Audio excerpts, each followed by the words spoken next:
There have been several times where we've talked about the significance of context in taking a look at the Bible. I want to talk about something in John chapter 9, the Gospel of John, the ninth chapter. In context is still something that is very much at the forefront of looking at this passage.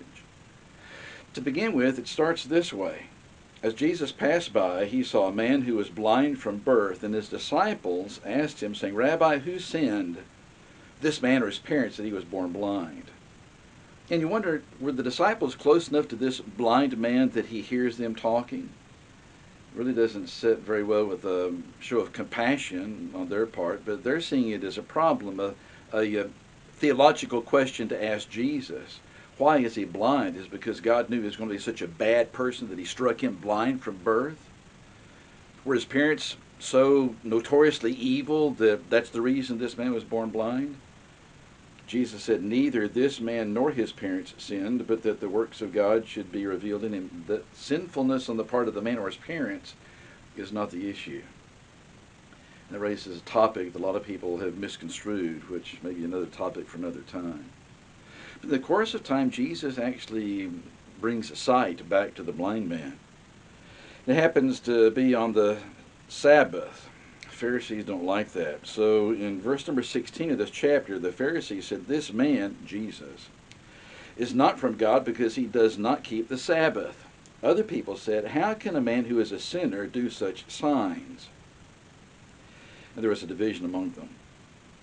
Ultimately, the Pharisees bring in the parents of this previously blind man and ask them if he's really their son, and they said yes, and he really was born blind.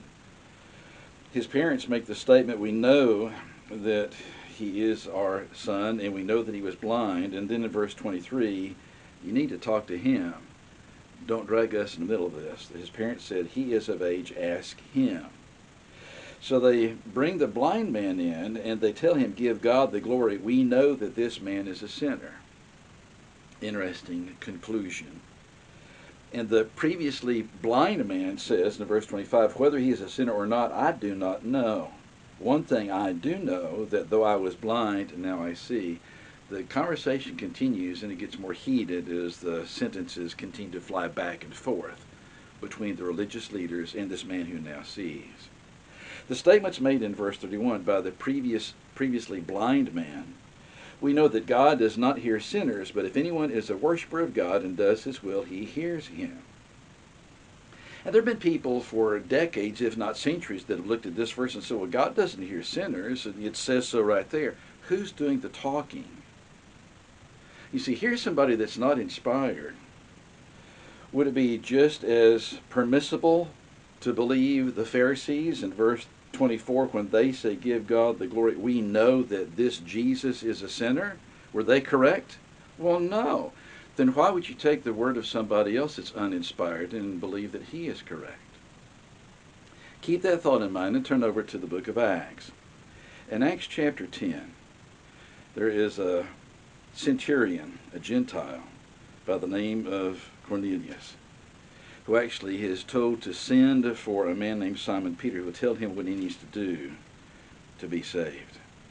And when Peter arrives at the house of Cornelius and listens to what has actually happened that really brought him there, Peter says in verse 34 of Acts chapter 10, "In truth I perceive that God shows no partiality, but in every nation whoever fears him and works righteousness is accepted by him." Now the question is somebody forgiven of their sins before they are a Christian? Does somebody need to be a follower of Jesus to have their sins forgiven? Does someone need to be obedient? Has Cornelius been obedient at this point in time? The answer is he's not a Christian. And if one needs to be a Christian to have his sins forgiven, which is what Scripture actually teaches, then he still is lost in his sins. However, at the very beginning of Acts chapter 10, the statement concerning Cornelius is this: "About the 9th hour of the day, he saw clearly in the vision an angel of God coming in and saying to him, 'Cornelius,' and the statement is made that your prayers and your alms have come up for a memorial before God. Now send men to Joppa and send for Simon, whose surname is Peter." Tells him where he's staying, where they can find him. And then the statement is made, "He will tell you what you must do." Send for Peter. The angel didn't tell Cornelius he was saved. The angel told him to do something totally different. I want you to send to a particular location for a man named Simon Peter, and he will tell you what you need to do. How did the angel know that? And how's the statement clearly made that your prayers and your alms have come up for a memorial before God because he's still a sinner? Interesting statement. See the problem of the context? Back in John chapter 9, when someone says, well, look what the blind man who now sees, look what he said. He said that we know that God does not hear sinners, and he's correct. How's he correct? Why is he correct? And why is he any more correct than the Pharisees who said, we know that Jesus is a sinner? Or if we go back from John chapter 9 to John chapter 8, in John chapter 8, down in verse 52, the Jews tell Jesus, we know that you, Jesus, have a demon. Are they correct? So it's the case that I am concluding that this blind man who now sees is correct, not being inspired. Then why can't I actually say these other people are correct as well? Because it's the context in which I find those statements. And those statements made by uninspired people, any of them may be totally incorrect. Take a look at the context. Take a look at the facts. Can you verify what they're saying is being true? Or is it not? In fact, not just John chapter 8, but even back in chapter 7 of John. In John chapter 7, there are a couple of verses, but I want to notice this one.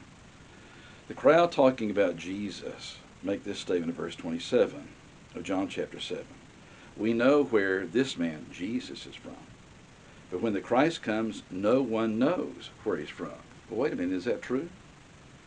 Weren't there prophecies about the Messiah that said exactly where he was going to be born and where he was going to be raised? So why are they saying this, and are they correct? The answer is no. They're incorrect. The religious leaders are incorrect. So is the man who is arguing with the religious leaders in John chapter 9, who was previously blind, but now he sees. Context, context, context. Don't ever overlook the significance of context. Interesting event in John chapter 9. Please stay safe. We'll talk again soon.